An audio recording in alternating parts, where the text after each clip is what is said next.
Hey guys, welcome back to Four Towers Films and Young and the Restless recap for March 8th, 2019. If you live in the United States, it's a day ahead for you. It's a pretty good day today, with a little bit of movement on some stories, so let's get started. We start out with Phyllis arriving at the Abbott residence and Jack opening the door and Phyllis going, I know, it's a lot to take in and it completely floored and I didn't expect this either and I'm sure you're just as surprised as I am. And Jack's like completely out of the loop and wondering what's she talking about. But she doesn't hear what he's saying and basically says, we have a wedding to plan. And Jack's like, what? What wedding? And Phyllis is, Kyle and Summer, they're getting married. And she realizes this is the first time he's hearing about it. And Jack's like, what? How's that possible? Kyle has spent every day at the hospital with Lola, and before that, it's either work or with Lola. So when did this whole thing with Summer happen? And Phyllis thinks that, this has been going on for a long time. It's a long time coming that,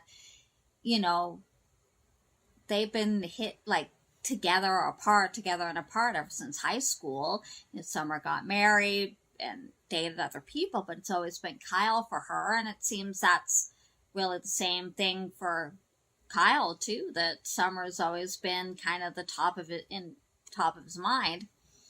And Jack saying, but every time we talked about Lola, it was with such passion, such energy. And Phyllis says, passions fade. And Billy walks in and basically agrees with her that, passions fade.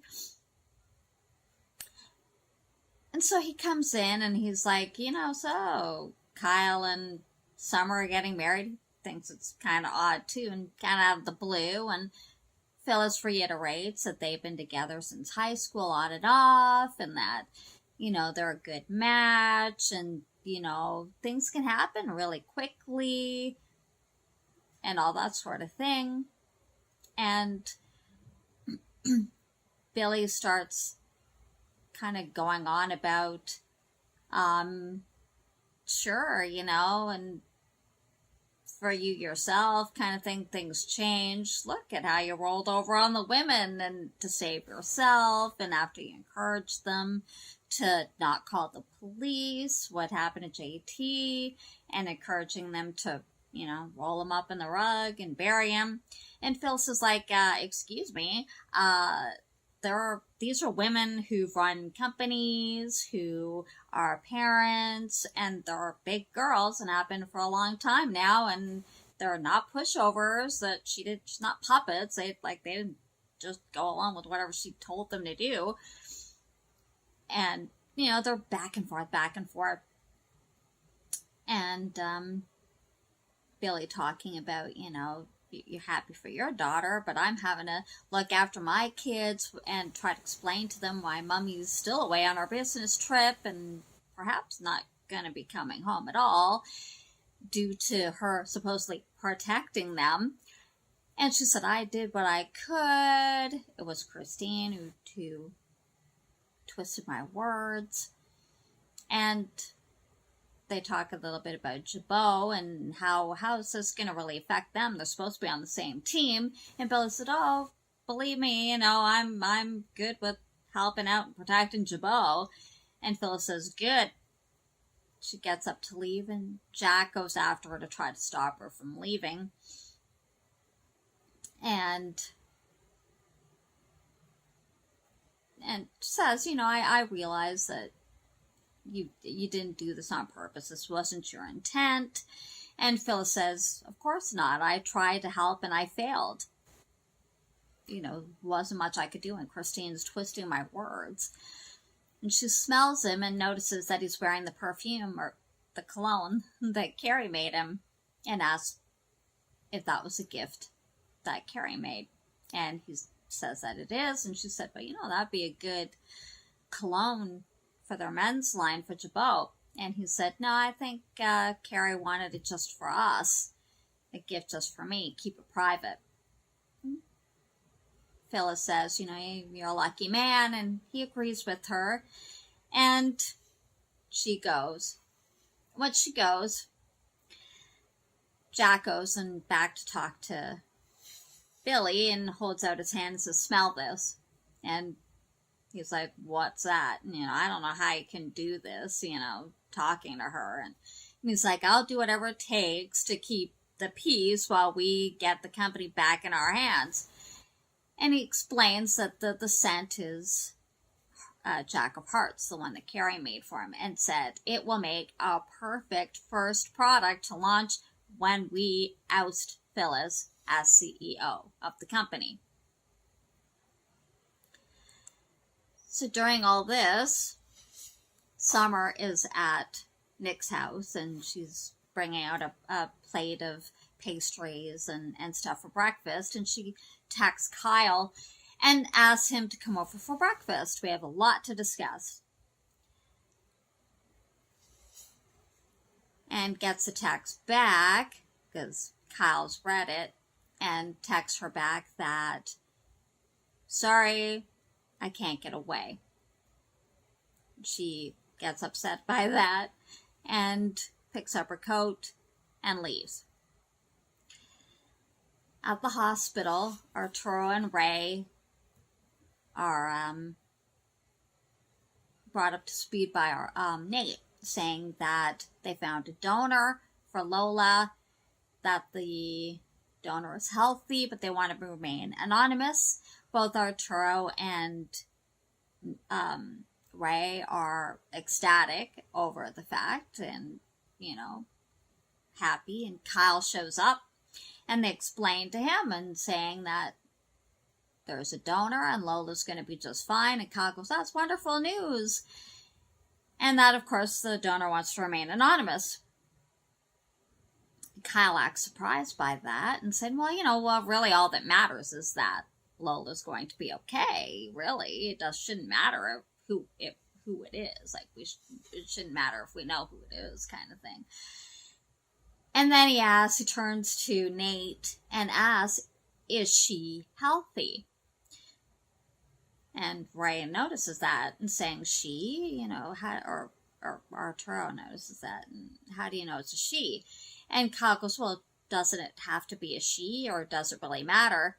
And Nate goes, a donor is a donor, a match is a match. So, covers pretty well. Although, Ray still looks a little bit kind of suspicious on that. Ray and Arturo credit Kyle for the fact of finding a donor, and he's wondering how. And Arturo says, well, because you convinced Mariah to do the piece about it on Juicy Buzz and got the word out. And so that's what attracted the donor in the first place. And if it wasn't for him, they may never have found a donor, and it would have been too late because none of them were a match. And so as they're doing this, Summer shows up at the hospital, and they fill her in on the good news. She acts surprised. Oh, I'm so happy. It's so wonderful. And this person's doing a wonderful thing by doing this life-saving act, and how more or less how generous they are and all that. And Ray's kind of looking at her like, okay. And, laying it on a little thick there. And says, well, I have some good news of my own to say. Kyle butts in and cuts her off and says, actually, it's both of our news. Summer and I are getting married. The boys look at her, the Rosaleses look at her like at them, what? Where'd this come from, kind of thing. And they even say that, like, you've been at Lola's bedside this entire time, and even before that, you're like begging us to even be in the hospital, and now all of a sudden you're marrying someone else. And Kyle goes through and saying, I hurt Lola, that, she knew that we weren't really a good match, we're not really compatible, that, we're just going to keep hurting each other. And I'll always love Lola and I'll always care about her. But, I found somebody who's a better match for me. And I'm not really worthy or not really good enough for Lola. If you ask me, Summer's standing right there when he says that. I'd be thinking, oh, hello, you're not good enough for Lola, but you're good enough for me. I think I'd be a little insulted by that, but she doesn't seem to catch on to what he said there. And Arturo said, you know what? You are just what I said you are. Lola was right to break up with you. I was right all along that you were a jerk. And Lola's better off without you. And you two deserve each other. Summer tries to stick up for Kyle. And just realizing, some people are meant to be together. And Ray is looking at both of them like, I don't believe this for a second. And there's something more going on here. But Arturo seems to be, buying the whole thing. Hook, line, and sinker. Kyle looks like a deer caught in the headlights kind of look on his face as he's saying all this. So, Arturo says, I never want Kyle near our sister again. Kyle and Summer leave. And he says to Arturo says to Ray, we can't let him near Lola again. And Ray is like, didn't you think that was kind of weird? That, I don't know, there's something kind of weird about that whole thing. And Arturo's like, what? And he goes, well, I mean, a minute ago he's saying he's in love with our sister and now he's marrying someone else, like his ex, who's never been very nice to Lola, and all of a sudden she's being all happy and, heartfelt. And Arturo's like, well, yeah, she's got everything she wanted now, right? She got the man she wanted and she's getting married, all this stuff. And Ray's like, that's not, he goes, so I'm the only one who sees this then. And Arturo says, like, what? And Ray says that I think Summer's the donor. Hello? Yeah. So during this time, he also sits Arturo down and explains to him that he had to testify in the trial against Vicky, Nikki, and Sharon. And during that trial, during his testimony, it came out that he had feelings for Sharon, that he had told her that he was in love with her. And Arturo's like, okay, what's that mean for you and Mia? And he said, it's over with him and Mia. And Arturo said, oh, just because of what you said in bed, that meant nothing. And Ray's like, no, it's nothing to do with that. I mean, it was broken long even before then. He just realized that that's how it is, that he had feelings, he was in love with another woman, and he felt bad about it, and he just can't continue on a relationship with Mia when it's just this broken. And Arturo's like, how's Mia gonna take this? And he goes, oh, they argued, and he's gonna be there. He's not gonna abandon Mia or his baby, but he just can't be there anymore. He can't keep living a lie. At Crimson Lights, Mariah and Tessa are sitting there having coffee, and they're talking about the court case and Tessa's testimony, and Tessa worries that the police are going to come after her anytime. She admitted under oath she committed extortion, so she expects to be arrested at any time. And while they're talking about this, an officer does show up and hands a paper, which is the arrest warrant for Tessa. Mariah asks the officer for a couple of minutes to talk to Tessa before he takes her away, which she grants. And she's like, we'll be right here. You can see us, And they'll move over a little bit away from the officer. And Mariah's saying, I'll come down and I'll give you bail. You're going to come home. You're not going to go to jail for this. You're just trying to protect my mom. Even on the stand, that you were basically saying that when they kidnapped you, you know, that she was the one who was against it, that she was saying that to let you go and all that sort of thing. But Tess is saying, yeah, but that's not really the point. It still doesn't help them, what I said. And plus, I also admitted that I extorted money from them, and that's going to be really the problem. So Mariah says that she'll even go to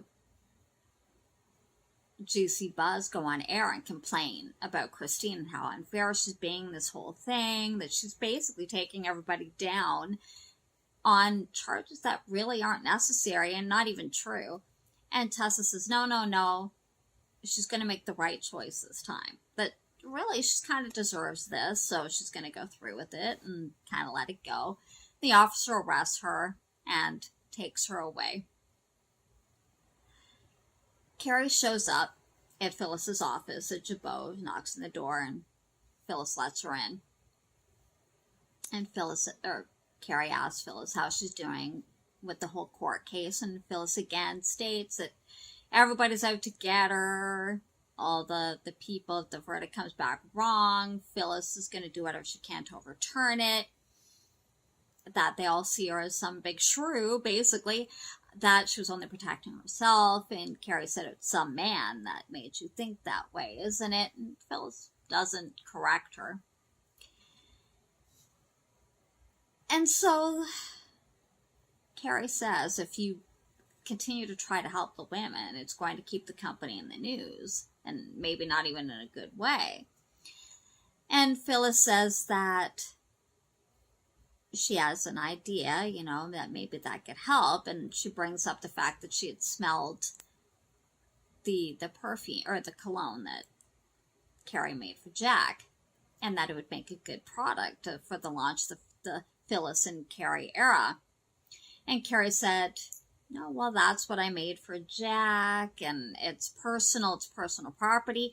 Phyllis keeps pressing it and saying, well, you made it with Jabot products, the Jabot lab. More or less, it's kind of proprietary to Jabot.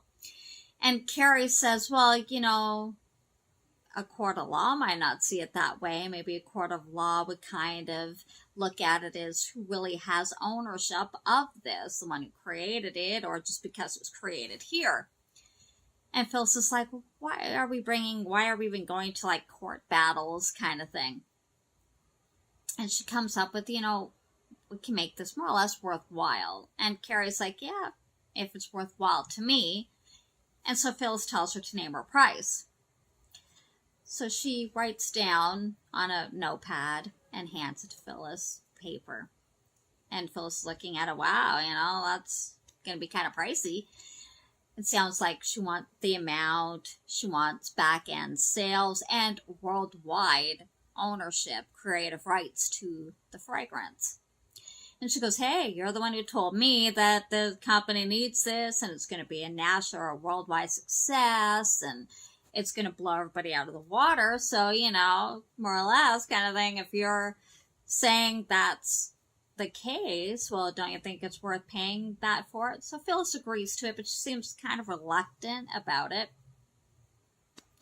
Carrie leaves, closes the door, and then texts somebody saying, we have Jack and Phyllis right where we want them. The number's unknown, so we're not really sure who her partner is at the moment. Mariah ends up going to visit Tessa at the police department. And Tessa tells her she's going to be arraigned the next day, and Mariah says she'll have her bail for her so she can come home. Tessa says, no, here I go again. I'm taking from you, and I don't want to do that. I should be taking care of you. And Mariah says, no, you asked me to move in with you, so I wouldn't have to pay anything. So let me do this for you. So Tessa agrees. Okay, fine, you know, that's great. And they talk about what are her chances of being convicted and going to jail. And Tessa doesn't think it's very good, but Mariah's a little bit more hopeful on that matter. And Mariah says that, you know, she feels like she should rip a tag off a mattress so she gets arrested so that she could spend time with her loved ones in prison. or in jail. And she says she's going to go try to see if she can visit Sharon, but she doesn't know if they'll see her, if they'll let her see her. Back at the Abbott house, Kyle and Summer show up because they're going to tell Jack about the news. They don't realize Phil has already told them, and Kyle says, let me do the talking. And Summer's like, why? And he goes, because, you're doing this amazing thing and shouldn't have to deal with the backlash. Let me deal with it. So Jack and Billy come into the room, and they basically say, Jack goes over and says, I hear happy news or congratulations are in order. And, how'd you find out? And he said, your mother was over earlier. And Summer's like, oh, yeah, of course. So he hugs Kyle, and I'm happy if you're happy. He hugs Summer. You always have already felt like you're part of the family anyway for a long time. And Summer says, well, now we're just making it official. And they hug. And both Billy and him, it's fast. And Billy even says, you've lived here in the pool house for a while, and I've never seen summer coming. But they kind of gloss over that a little bit, that it happened really quickly. And even Billy says, well, your girlfriend was in a coma. But they kind of smooth over it, and they brush it off and don't really go into it that much. So Billy congratulates him, and so Jack says this calls for champagne, and Kyle says only the best for my bride. And he hugs Summer, and she's like, I just love you even more. And so they go and they have champagne and toast, basically. Later on, once they leave, Billy questions Jack that where would Kyle's loyalty be in this? And Jack says, of course it's going to be with us, He's committed to keeping Jabot in the family and getting it back in our hands. And Billy basically points out that Phil's going to be the mother-in-law, so the lines may not be so cut and dry. But Billy also smells a con, but not quite sure what the play is here. They're not really read at it, or like what the point is in all this. It doesn't really make sense. And Jack agrees. It kind of came out of the blue, but they're not really sure what it is. And Jack fills Billy in that Carrie's on board with their plan, but she wants it in writing. She wants an offer in writing to help them. So Billy says, give her whatever she wants, just not a seat on the board. And Jack agrees with that they already went there and they're not going to do that again. And he believes they see a straight shot to success now. Summer and Kyle end up back at Nick's house, and Kyle apologizes for not being there earlier for breakfast that Summer had put together for them. She goes, it's okay, you're at the hospital, I understand, you wanted to find out about the donor, and you wanted to let Lola know, or let the brothers know, kind of thing. And she says, she's still worried about the surgery, and Kyle says he's going to get her through it, whatever it takes, And she says, I want to get married now, because I want you to help me through this as my husband. And he says, yeah, but you realize that's going to mean no big parties, no showing off your ring, once you get a ring, and all that. It's going to be quick. You can't bask in it. And she said, she's okay with that, because she wants to wake up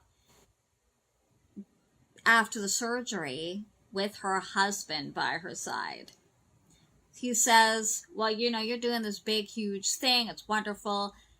You're doing that. The least I can do is do what you ask of me.